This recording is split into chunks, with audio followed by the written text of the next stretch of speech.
Welcome to the point. మా అమ్మా నాన్నలు పూజలు పునస్కారాలతో బిజీగా ఉంటారు. నాకేమో పెళ్ళీడు దాటిపోతోంది. సమాజంలో అమ్మాయిలు తగ్గిపోయారు. మొదట్లో ఓ మ్యారేజ్ గ్రూప్ని సంప్రదించినా లాభం లేకుండా పోయింది. దీంతో నా తల్లిదండ్రుల అనుమతితోనే ఇలా తిరుగుతున్నాను. ఆగండి, ఇది నా ఆరాటం కాదు. మధ్యప్రదేశ్లోని దమోహన్ నగరవాసి 29 ఏళ్ల దీపేంద్ర రాథోడ్ ఆరాటమే ఇది. రిక్షా నడుపుతూ జీవనం సాగిస్తున్న ఈ యువకుడు అదే వాహనానికి పెళ్లి కుమార్తె కావాలి అంటూ ఒక హోర్డింగ్ కట్టుకొని మరీ నగరం అంతా తిరుగుతున్నాడు.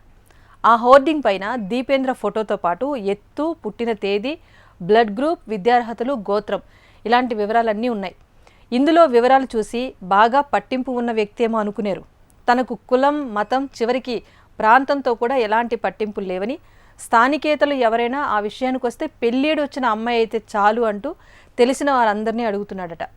అంతా పర్వాలేదు, ఈ రిక్షా సహాయంతోనే కుటుంబాన్ని పోషిస్తున్నా తన జీవిత భాగస్వామిని ఎప్పుడూ సంతోషంగా ఉండేలా చూసుకుంటాను అంటూ పూర్తి వివరాలతో తన రిక్షా వెనుక హోర్డింగ్ పెట్టుకున్నాడు. అయితే ఇదంతా చూసిన అమ్మాయిలు జాలి పడుతున్నారు. అమ్మాయిల శాతం దేశంలో తగ్గిపోతోంది. పెళ్ళీడు అమ్మాయిలు దొరకట్లేదు అనటానికి ఇదొక ఎగ్జాంపుల్ ఏమో అనిపిస్తోంది. ఇప్పటికే స్త్రీ పురుష నిష్పత్తి తగ్గిపోతున్న క్రమంలో పెళ్ళీడు అమ్మాయిలు దేశవ్యాప్తంగా కూడా ఏ ప్రాంతంలో చూసినా పెద్దగా దొరకట్లేదు. అందుకే ఇలా వెతకాల్సి వస్తోంది అంటూ దీపేంద్ర వాపోతున్నా ఇందులో ఆలోచించాల్సిన విషయమే ఉంది అంటూ యూత్ అయితే అలర్ట్ అవుతున్నారంట.